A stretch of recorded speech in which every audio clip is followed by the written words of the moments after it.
Hello അപ്പോൾ എല്ലാവർക്കും എൻ്റെ പുതിയൊരു വീഡിയോയിലേക്ക് വളരെ ഹാർദമായ സ്വാഗതം.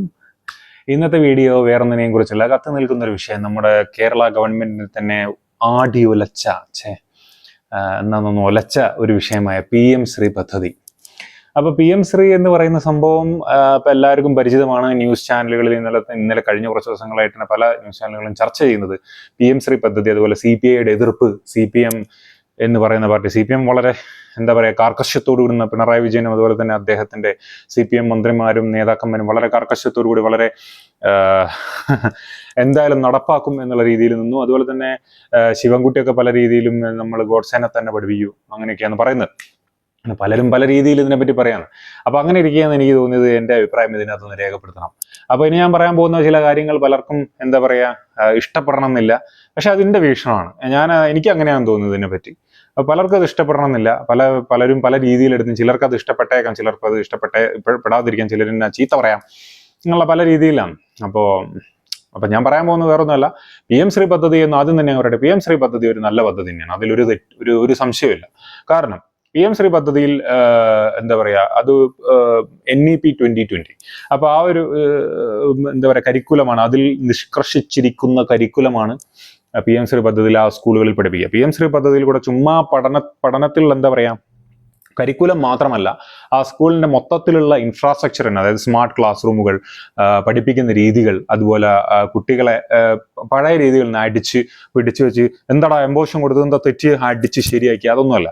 അത് കൂടുതൽ ഓറിയന്റഡ് ആയിട്ട്, അതായത് ഒരു ജോലി ചെയ്യാൻ താല്പര്യരാകുന്ന, അല്ലെങ്കിൽ പുതിയൊരു തലമുറയെ വാർത്തെടുക്കാൻ വേണ്ടി രൂപകൽപ്പന ചെയ്ത രീതിയിൽ ആ ഒരു ടീച്ചിങ് മെക്കാനിസം തന്നെ മാറ്റിമറിക്കപ്പെടുന്ന ഒരു സാധനമാണ് PM ശ്രീയിലൂടെ കേന്ദ്ര ഗവൺമെന്റ് ഉദ്ദേശിക്കുന്നത്. അത് കേന്ദ്ര ഗവൺമെന്റ് ഉദ്ദേശിക്കുന്നതെന്ന് വെച്ച് കഴിഞ്ഞാൽ അങ്ങനെ ഒരു തലമുറയെ വാർത്തെടുക്കുന്ന വഴി അവരുദ്ദേശിക്കുന്നത്, കേന്ദ്ര ഗവൺമെന്റ് ലക്ഷ്യം അല്ലെങ്കിൽ നമ്മൾ ആഗ്രഹിക്കുന്നത്, അതായത് ഓരോ ജനവും എല്ലാവരും ആഗ്രഹിക്കുന്ന കാര്യം സെയിമാണ്. അതായത് വരുന്ന തലമുറ യുഎസിലെ നിങ്ങൾക്കറിയാം, ഇപ്പം ട്രംപ് പറഞ്ഞു മാക്സിമം ടെക് കമ്പനികളും US എന്നല്ലേ, നമ്മളെ രാജ്യമല്ലേ പലർക്കും ജോലി കൊടുക്കും, നമ്മുടെ രാജ്യത്ത് നിന്നുണ്ടായി വന്ന എല്ലാ ഇന്നോവേഷൻസും എല്ലാം നമ്മുടെ രാജ്യത്ത് നിന്നല്ല മാക്സിമം ഉണ്ടാകുന്നത്.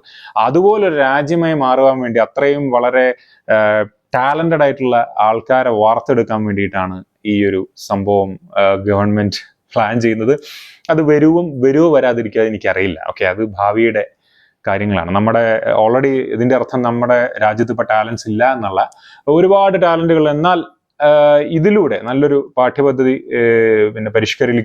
പരിഷ്കരിക്കലിലൂടെ അതുപോലെ തന്നെ ഒരു പ്രത്യേക സിസ്റ്റം മുന്നോട്ട് വെക്കുന്നതിലൂടെ അത് കൂടുതൽ മെച്ചപ്പെട്ടതാക്കാൻ നമുക്ക് കഴിയും, എല്ലാം വളരെ പെർഫെക്റ്റ് ആയിട്ട് നടന്നാൽ. ഓക്കെ, അപ്പോൾ എന്തായാലും PM ശ്രീയിലേക്ക് വരാം. PM ശ്രീയിൽ ഈ രാഷ്ട്രീയ പാർട്ടികളൊക്കെ ഒരുപാട് പ്രശ്നങ്ങൾ ഉണ്ടാക്കിയിട്ടുണ്ട്. അതായത് ഹിന്ദുക്കളെ പറ്റി കൂടുതൽ, ഹിന്ദു ദൈവങ്ങൾ കൂടുതലായിട്ട് അങ്ങനെയൊക്കെയാണ്.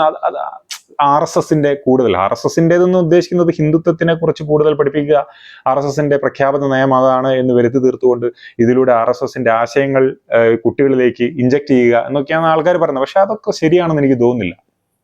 കാരണം നമ്മൾ ഇത്രയും കാലം പഠിച്ചു, ഇപ്പൊ ഞാൻ പഠിച്ച കരിക്കുലം എന്നൊക്കെ പറയാം, ആ ഒരു രീതി എന്നൊക്കെ പറഞ്ഞാൽ നമ്മൾ ഒരുപാട് കാര്യങ്ങൾ പഠിച്ചിട്ടുണ്ട്. അത് ഹിസ്റ്ററി സംബന്ധമായിട്ടും അതുപോലെ തന്നെ മെയിനായിട്ട് ഹിസ്റ്ററിയിലാണ്. ബാക്കിയുള്ളിടത്തിലൊന്നും നമുക്ക് ഈ ഹിന്ദുക്കളെ പറ്റിയും മറ്റുള്ള മത സംഭവങ്ങൾ കുത്തിക്കയറ്റാൻ പറ്റൂലല്ലോ.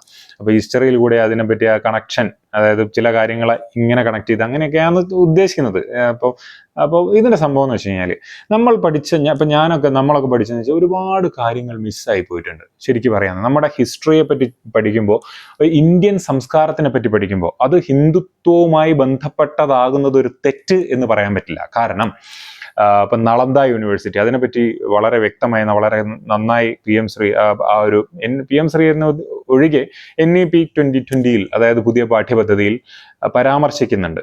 അപ്പോൾ അതൊരു പ്രശ്നമാണ് ചിലർക്ക് എന്നെങ്കിൽ അതൊരു പ്രശ്നം തന്നെയായിരിക്കും. കാരണം എന്ന് വെച്ച് കഴിഞ്ഞാൽ നളന്ദ യൂണിവേഴ്സിറ്റി ഈ പ്രശ്നമാണെന്ന് വിചാരിക്കുന്ന ആൾക്കാർ മനസ്സിലാക്കേണ്ടത് അവരുടെ പൂർവികന്മാരൊക്കെ ഇതിലൂടെ കടന്നു വന്ന ആൾക്കാരാണ്.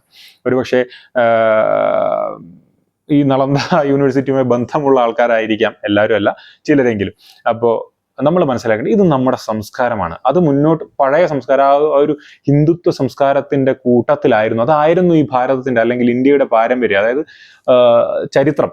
ഓക്കെ, അത് മറക്കണം എന്ന് പറയുന്നത്, മതത്തിന്റെ പേരിൽ മറക്കണം എന്ന് പറയുന്നത് ഒരിക്കലും അംഗീകരിക്കാൻ പറ്റുന്നതല്ല. നമ്മളെല്ലാം പഠിക്കുമ്പോൾ.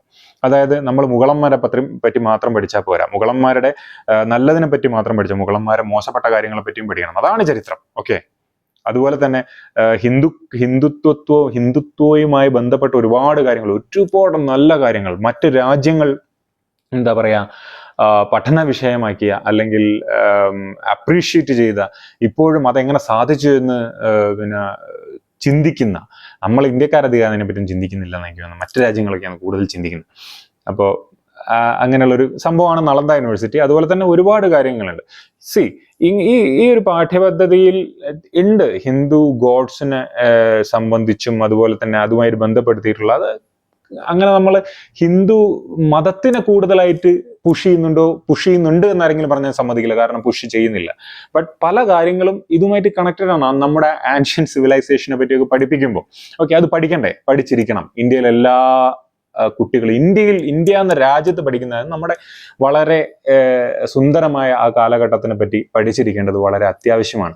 ഇതാരെയും നിർബന്ധിച്ച് പഠിപ്പിക്കുന്നില്ല. കുട്ടികൾക്ക് പഠിക്കാം, തള്ളിക്കളയാം. ഓക്കെ, എനിക്ക് തോന്നുന്നില്ല ഇതൊക്കെ പഠിച്ചുകൊണ്ട് ഒരു കുട്ടിയുടെ ഇത് സംഭവം ഇതാവുന്നത്. അത് ആ ഒരു ക്ലാസ്സുകളിൽ നിന്നല്ല ശരിക്കും പറഞ്ഞ കുട്ടികളുടെ ഈ ചിന്താതലം മാറുന്നത്. അതിന് ശേഷമാണ് ആക്ച്വലി. അതുവരെ കുട്ടികൾക്ക് ഭയങ്കര മതസൗഹാർദ്ദവും ഭയങ്കര സൗഹൃദവും ഇതൊക്കെ ഉണ്ട്. അതിനുശേഷം ഇതൊക്കെ ഈ പഠിത്തം കഴിഞ്ഞതിന് ശേഷമാണ് ഈ സോഷ്യൽ മീഡിയയിലൊക്കെ കൂടുതൽ കയറി കുട്ടികളുടെ മനസ്സ് മാറ്റപ്പെടുന്നത്.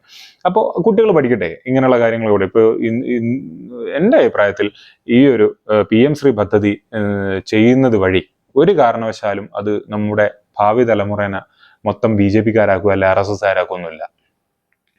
കാരണം അതിലുപരി ആ ഒരു സംഭവം ഇത് പഠിപ്പിക്കുന്നതിലൂടെ നല്ലൊരു തലമുറേനെ വാർത്തെടുക്കാൻ പറ്റുമെന്ന് ഞാൻ വ്യക്തവും ശക്തവുമായി വിശ്വസിക്കുന്നു. ഇതിൽ എതിർപ്പുള്ളവർ ഒരുപാടുണ്ടാകും. ആ എതിർപ്പുകൾക്ക് ഞാൻ പുല്ലുവിലയാണ് കൽപ്പിക്കുന്നത്. കാരണം ഇത് തീർച്ചയായും നമ്മുടെ സ്വപ്നമായ, അതായത് US-ലൊക്കെ ഉള്ളതുപോലെ ഇപ്പോൾ ഫേസ്ബുക്ക്, വാട്സാപ്പ് പോലെ ഇന്ത്യയിൽ നിന്നും വളരെ കിടയറ്റ അല്ലെങ്കിൽ മറ്റുള്ള രാജ്യക്കാർക്കൊക്കെ ഇതേ ഞാൻ ഉപയോഗിക്കും, എന്ത് സുഖം അതിൻ്റെ ആ രീതിയിലുള്ള ഇന്നോവേഷൻസ് വരട്ടെ എന്ന് ഞാൻ ആശിക്കുന്നു. അതിനുള്ള ഒരു ചവിട്ടുപടി ആകണം PM ശ്രീ. ചവിട്ടുപടിയാണ് PM ശ്രീ. കാരണം നമ്മുടെ വിദ്യാഭ്യാസ മേഖലയിലുള്ള പരിഷ്കാരങ്ങൾ വളരെ വർഷങ്ങളായിട്ട് വളരെ മികച്ച രീതിയിൽ ഇതുപോലുള്ള പേടികൾ കാരണം ഗവൺമെന്റുകൾ ചെയ്യാതെ പോയിട്ടുണ്ട്. ഓക്കെ, നമ്മളെപ്പോഴും ചർച്ച ചെയ്യുന്നപ്പോൾ V ശിവൻകുട്ടി എന്ന് പറയുന്ന വ്യക്തി, നമ്മുടെ വിദ്യാഭ്യാസ മന്ത്രി, അയാളൊക്കെ ചർച്ച ചെയ്യുന്നത് വെച്ച് കഴിഞ്ഞാൽ ഗോഡ്സെ തന്നെയാണെന്ന് ഞങ്ങൾ പഠിപ്പിക്കും. ഇതാണോ ഇമ്പോർട്ടൻസ്? ഇതാണോ ഒരു പാഠ്യപദ്ധതിയിൽ ഗോഡ്സെയാണ് മഹാത്മാഗാന്ധിയെ കൊന്നതെന്ന് പഠിപ്പിക്കലാണോ ഇമ്പോർട്ടൻസ്? ഒരു പക്ഷേ CPM-കാർക്കായിരിക്കും, ഇതുപോലുള്ള CPM-കാർക്ക്, CPM-കാരെ മൊത്തത്തിൽ പറയുന്നില്ല, ഇതുപോലുള്ള V ശിവൻകുട്ടി ഒക്കെ പോലുള്ള ഈ മറ്റേ കഴിഞ്ഞ ഹിജാബ് വിഷയത്തിലൊക്കെ അയാൾ പറഞ്ഞത് എന്താണെന്നുള്ളത് എനിക്കറിയാം. ഓക്കെ, അപ്പോൾ അങ്ങനെയുള്ള ആൾക്കാർക്ക് ഇതൊരു പ്രശ്നമായിരിക്കും. ഇതൊന്നും നല്ല കുട്ടികളെ പഠിക്കും. കുട്ടികളെ വളരെ തോട്ട് പ്രൊവോക്കിംഗ് ആയിട്ടുള്ള, അല്ലെങ്കിൽ അവരുടെ കഴിവുകളെയും ഇതിനെയും, ഇപ്പോൾ സ്പോർട്സിലാണെങ്കിൽ അങ്ങനെ, അതല്ല അക്കാഡമിക് ആ രീതിയിലാണെങ്കിൽ അങ്ങനെ, ഫിസിക്സിലാണെങ്കിൽ അങ്ങനെ, കെമിസ്ട്രിയിലാണെങ്കിൽ അങ്ങനെയുള്ള പലർക്കും പല രീതിയിലായിരിക്കും ഇൻട്രസ്റ്റ് ഉണ്ട്. അതുപോലെ ഉയർത്തിക്കൊണ്ടുവരാൻ പറ്റുന്ന ഒരു പാഠ്യ സമ്പ്രദായം ഉണ്ടാക്കി കൊണ്ടുവന്നാൽ, അല്ലെങ്കിൽ അതിനെ സപ്പോർട്ട് ചെയ്താൽ, നമ്മളെല്ലാവരും അതിനെ സപ്പോർട്ട് ചെയ്യും, നമുക്കും നമ്മുടെ ഭാവി തലമുറയ്ക്കും നമ്മുടെ കുട്ടികൾക്കുമാണ് അതിൽ നിന്ന് ഗുണങ്ങൾ ഉണ്ടാകാൻ പോകുന്നത് എന്നുള്ള കാര്യം മനസ്സിലാക്കാതെയാണ് പലരും ഇന്ത്യ പറയുന്നത്. രാഷ്ട്രീയ പാർട്ടികൾ ഇക്കാര്യത്തിൽ വിശ്വസിക്കാനേ പറ്റില്ല. കാരണം അവർ ചുമ്മാ ഇതിൻ്റെ അകത്ത് ലാഭമെടുക്കുക എന്നുള്ളത് മാത്രമാണ് അവരുടെ ലക്ഷ്യം. ഒരു ദീർഘവീക്ഷണവും ഇല്ലാത്ത രാഷ്ട്രീയ പാർട്ടികളും രാഷ്ട്രീയ നേതാക്കന്മാരുമാണ് നമ്മുടെ മുന്നിലുള്ളത് എന്ന് പറഞ്ഞാൽ, ഇപ്പോൾ കേരളത്തിൻ്റെ എക്സാമ്പിൾ എടുത്തു കഴിഞ്ഞാൽ, മറ്റു ചില സംസ്ഥാനങ്ങളുടെയൊക്കെ എക്സാമ്പിൾ എടുത്തു കഴിഞ്ഞ് കഴിഞ്ഞാൽ ഉള്ളത് എന്നുള്ളത് നമ്മുടെ ഇന്ത്യൻ്റെ മൊത്തത്തിലുള്ള ഒരു അവസ്ഥ നിങ്ങൾ നോക്കിക്കഴിഞ്ഞാൽ, ഇൻഫ്രാസ്ട്രക്ചർ റിലേറ്റഡ് ആണെങ്കിലും അതുപോലെ നമുക്ക് മനസ്സിലാവും. സോ ദർ ഇസ് നോ ദീർഘവീക്ഷണം. പക്ഷേ ഈ ഒരു പാഠ്യപദ്ധതിയിൽ എനിക്ക് കുറച്ച് ദീർഘവീക്ഷണം കാണുന്നുണ്ട്. അങ്ങനെയാണല്ലോ. Anyways, that was a good PM Shri പദ്ധതി എന്ന് പറയുന്നൊരു നല്ലൊരു ഓപ്ഷൻ ആയിരുന്നു. എനിവേ, ഇപ്പോൾ റീസെൻ്റ് ആയിട്ട് ന്യൂസ് ചാനലിൽ റിപ്പോർട്ട് ചെയ്യുന്നു PM ശ്രീ പദ്ധതിയിൽ നിന്ന് ഞങ്ങൾ പിറകോട്ട് പോവുകയാണ് എന്ന് CPIക്ക് വിധേയത്വം പറഞ്ഞുകൊണ്ട് ഏകദേശം സമ്മതിച്ച മട്ടാണ്. അപ്പം അതുകൊണ്ട് കേന്ദ്രത്തിന് കത്തെഴുതും, അതായത് PM ശ്രീ പദ്ധതി ഞങ്ങൾ ഒഴിവാക്കുകയാണ്, അതിന് ഞങ്ങൾ അനുവദിക്കണം എന്ന്. ഓക്കെ, തെറ്റ് പഠിപ്പിക്കാൻ ഒന്നും പറയുന്നില്ല, മതത്തെ തിരികെ കയറ്റാനും ഞാൻ പറയുന്നില്ല. പക്ഷേ നമ്മുടെ പാഠ്യപദ്ധതിയിൽ നമ്മുടെ ചരിത്രത്തിനെ പറ്റി പഠിക്കുന്ന നല്ല കാര്യങ്ങൾ ഉണ്ട് എന്നുണ്ടെങ്കിൽ അതൊരു മതവുമായി ബന്ധപ്പെട്ടതാണ്. അത് ഹിന്ദുക്കൾ മാത്രമല്ല, മുസ്ലിംസുമായിട്ട് ബന്ധപ്പെട്ടാണെങ്കിലും, ക്രിസ്ത്യൻസുമായിട്ട് ബന്ധപ്പെട്ട്, ജൈനന്മാർ വന്ന്, ബുദ്ധന്മാരോ, ഏത് മതത്തിലുള്ള ആൾക്കാരായിട്ട് ബന്ധപ്പെട്ട നല്ല കാര്യങ്ങളുണ്ട്. അത് നമ്മുടെ കുട്ടികളുടെ ഭാവിക്കും അതുപോലെ തന്നെ കുട്ടികളുടെ ചിന്താശേഷിയും സ്വാധീനിക്കും. അത് നല്ല രീതിയിൽ സംഭവിക്കും എന്നുണ്ടെങ്കിൽ അതിനെ സപ്പോർട്ട് ചെയ്തേ മതിയാവും. അതുകൊണ്ട് തന്നെ ഞാൻ സപ്പോർട്ട് ചെയ്യുകയാണ്. ഇതാണ് എൻ്റെ ഒരു ടേക്ക് ഈ ഒരു PM ശ്രീ പദ്ധതിയെ പറ്റിയും ഇത്രയും വിവാദമുണ്ടാക്കിയതിനെ പറ്റിയും. ന്യൂസ് ചാനലുകളെ പറ്റി പറയുകയാണെങ്കിൽ നല്ലതിന് വേണ്ടി വാദിക്കേണ്ടവർ TRP റേറ്റിങ്ങിന് വേണ്ടി ചുമ്മാ ആൾക്കാരെ വിളിച്ചുകൂട്ടി സംസാരിക്കാനൊക്കെ ആയിട്ട് വേണ്ടി മാത്രമായിട്ട് സംസാരിക്കുന്ന പോലെയാണ് എനിക്കും തോന്നുന്നത്. എനിക്ക് അതിലൊക്കെ വളരെയധികം സങ്കടമാണ്. നമ്മളെ രാജ്യത്ത് എന്താണ് എല്ലാ കാര്യങ്ങളും ഇങ്ങനെ എതിർക്കപ്പെടുന്നു, നല്ലതിനെ നല്ല രീതിയിൽ ആക്സെപ്റ്റ് ചെയ്യാതെ എതിർക്കപ്പെടുക എന്ന് പറയുന്നത് വളരെയധികം സങ്കടമുള്ള കാര്യമാണ്. നമ്മുടെ ചരിത്രം ആർക്കും മാറ്റാൻ പറ്റില്ല. അത് നമ്മുടെ ചരിത്രമാണ്. ഇവിടെ ഹിന്ദുക്കളുടെയും മുസ്ലിംസിൻ്റെയും ക്രിസ്ത്യൻസിൻ്റെയും ജൈനന്മാരുടെയും ബുദ്ധന്മാരുടെയും ഒക്കെ പൂർവികർ ആ ഒരു സംസ്കാരത്തിലൂടെ വളർന്നു വന്ന അല്ലെങ്കിൽ ജീവിച്ചു വന്ന ആൾക്കാരാണ്. അതിനെ എതിർക്കുക വഴി ശരിക്കും പറഞ്ഞാൽ അതൊരു മതമല്ല, ദാറ്റ് വാസ് എ ജീവിത രീതി. അതൊരു ജീവിത രീതി. അതിനെ എതിർക്കുക വഴി നമ്മൾ നമ്മുടെ റൂട്ടിനെയാണ് എതിർക്കുന്നത് എന്ന് എനിക്ക് പറയാനുള്ളൂ. റൂട്ടിനെ തീർത്താൻ ഉണ്ടാവുക എന്നുള്ള, വന്ന വഴി മറന്നവൻ ഇന്ന് എന്താ ഉണ്ടാവുക എന്നുള്ളത് എല്ലാവരും പറയുന്ന കാര്യമാണ്. വന്ന വഴി മറന്നവന് ഉയർച്ചുണ്ടാവില്ല എന്നാ പറയാം. അതുകൊണ്ടാണോ നമ്മൾ വരാതെ നിൽക്കുന്നത് എന്നുള്ളതൊരു ചോദ്യമാണ്. അപ്പം അത്രേ എനിക്ക് പറയാനുള്ളൂ. Good bye.